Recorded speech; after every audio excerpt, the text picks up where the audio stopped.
Mr. Chairman, members of the committee, I'm going to express my sincere appreciation for being invited to present the views on NASA's new plan for human spaceflight.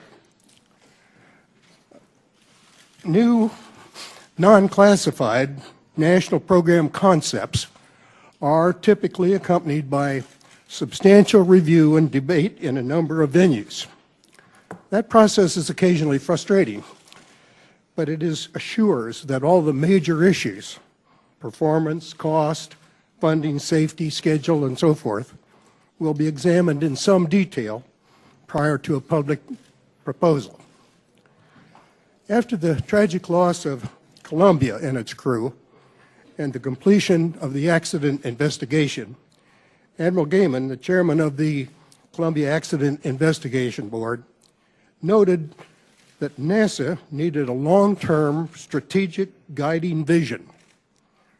President Bush, after reflection, proposed such a vision: finish the International Space Station, return to the moon, establish a permanent presence there, and venture onward toward Mars. As this committee well knows, that vision was analyzed, debated, and improved upon with the Congress for nearly 2 years. You then concluded, nearly unanimously, that it was the appropriate policy for our country. 3 years later, after a change in congressional control, the policy was once again approved, although it was still not adequately funded. With regard to President Obama's 2010 plan, I have yet to find a person in NASA, the Defense Department, the Air Force, the National Academies, industry, or academia that had any knowledge of the plan prior to its announcement. Rumors abound that neither the NASA administrator nor the President's Science and Technology Advisor were knowledgeable about the plan. Lack of review normally guarantees there will be overlooked requirements and unwelcome consequences. For this plan, that is worrisome. America has invested substantially for more than half a century to acquire a position of leadership in space.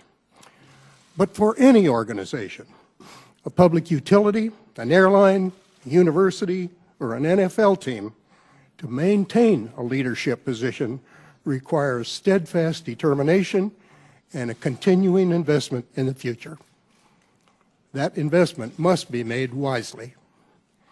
I believe that so far, our national investment in space and our sharing of that knowledge gained with the rest of the world has been made wisely and has served us very well. America is respected for its contributions it has made in learning to sail on this new ocean. If the leadership we have acquired through our investment is simply allowed to fade away, other nations will surely step in where we have faltered. I do not believe that would be in our best interests. I'm very concerned that the new plan, as I understand it, will prohibit us from having human access to low Earth orbit on our own rockets and spacecraft until the private aerospace industry is able to qualify their hardware under development as rated for human occupancy. I support the encouragement of newcomers toward their goal of lower cost access to space. But having cut my teeth in rockets more than 50 years ago, I am not confident. The most experienced rocket engineers with whom I have spoken believe that it will require many years and substantial investment to reach the necessary level of safety and reliability.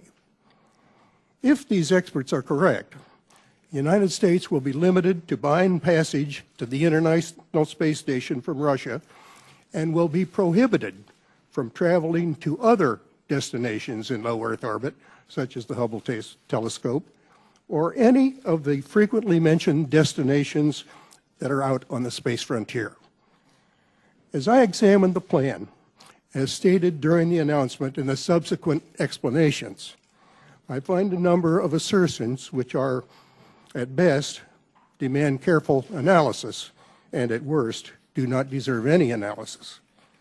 I do believe if the National Space Plan is subject to the normal review process of this Congress, the aerospace industry, and the reliable experts that we know in the military and the aerospace community, America will be well served.